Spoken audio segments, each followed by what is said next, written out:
She was one of the most loved people in the world. Millions of fans, global fame, unlimited success. And still, she had to disappear. Not because she failed, but because she was losing something most people don't even realize they're losing: themselves. Let me ask you something. What happens to your identity when you never learn where you end and the world begins?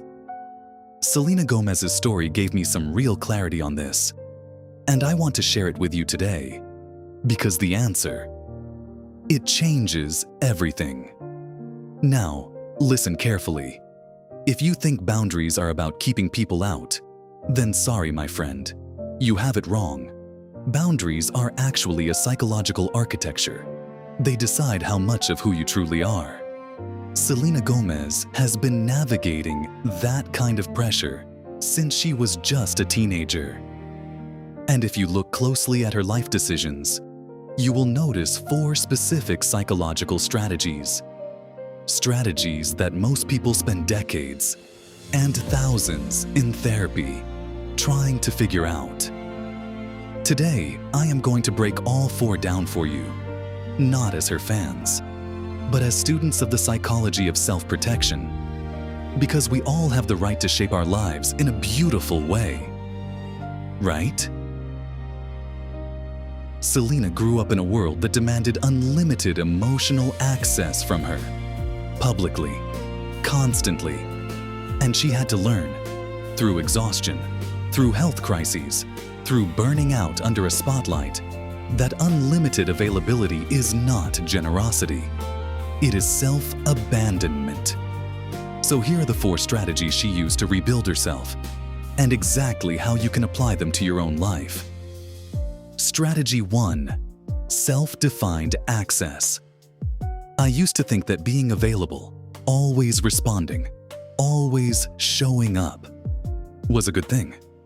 Nobody told me it had a cost. A very real, very silent cost. Because when Selena stepped back at the height of her career, no explanation, no announcement, the internet went crazy. But she understood something that took me a long time to accept. Visibility and emotional availability are 2 completely different things. Just because people can see you does not mean they own access to your internal world. Psychologists call this self-defined access. The more visible you are, the more people feel entitled to your emotional responses. Why didn't you reply? Why did you go quiet? And if you have never defined that boundary clearly, you will spend your entire life answering questions you were never obligated to answer. I called it being responsible, being caring. But there is a difference between showing up for people and disappearing into them. So ask yourself, how much of your exhaustion is from real responsibilities? And how much is just from managing everyone else's access to your emotional space? You are allowed to control who gets access to you. That is not selfish. That is the foundation of every other boundary you will ever build. Strategy 2. Structured vulnerability. There was a time when I used to share everything, every struggle, every low moment, and I genuinely thought I was being vulnerable, being real. But looking back, I was not being vulnerable. I was leaking. And there is a massive difference between the 2. When Selena opened up about her mental health, her chronic illness, her lowest moments, millions felt less alone. But she was never sharing for sympathy. She was never performing her pain. She was always in control of her own story. Psychologists call this structured vulnerability. You choose what to share, when, and why.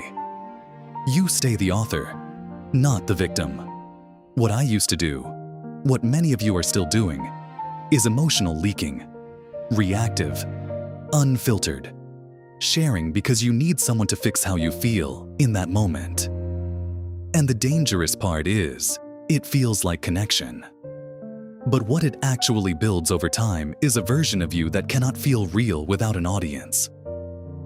So please write this down. Structured vulnerability builds connection. Emotional leaking builds dependency. Before you share anything, just ask yourself one honest question. Am I sharing this because it serves something real? Or because I need someone to fix how I feel right now?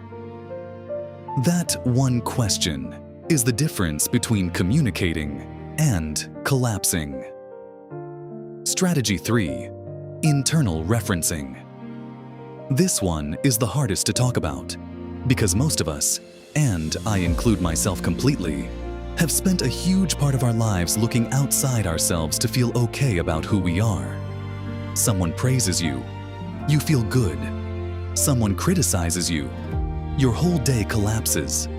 Someone approves, you feel like you exist properly. Someone judges, and suddenly you are questioning everything. But if we look at Selena's journey, for most of her public life, she was whoever the narrative decided she was that week. Strong, fragile, inspiring, problematic, too much, not enough. And gradually, you can trace it through her interviews, her creative work, how she carries herself now. She stopped using external opinion as her mirror. Psychologists call this internal referencing, building your self-worth on your own honest self-assessment, instead of the constantly shifting judgments of people who do not even know you.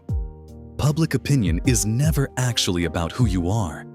It is always a projection of whoever is doing the judging, which means chasing their approval is never about becoming better. It is about becoming more comfortable for people who have not even done the work on themselves yet. When Selena stopped letting that define her, she did not become cold. She became grounded. So try this once a day. Ask yourself, if nobody could see what I was doing right now, no likes, no approval, no opinion, would I still believe it was worth doing? If the answer is yes, your self-worth is coming from exactly the right place.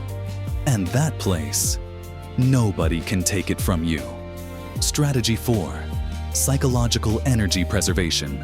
In 2016, Selena deleted every social media app from her phone, handed her Instagram password to a friend, made herself completely unreachable. Not for a day, for months. My first thought was, that is career suicide. But look at what came out of that silence. Rare beauty, her most successful, most creatively free chapter, built entirely from energy she had protected, instead of spent. But nobody really talks about psychological energy and how quietly it disappears. Every performance of being available, it costs you something real. Just slowly, quietly, every single day.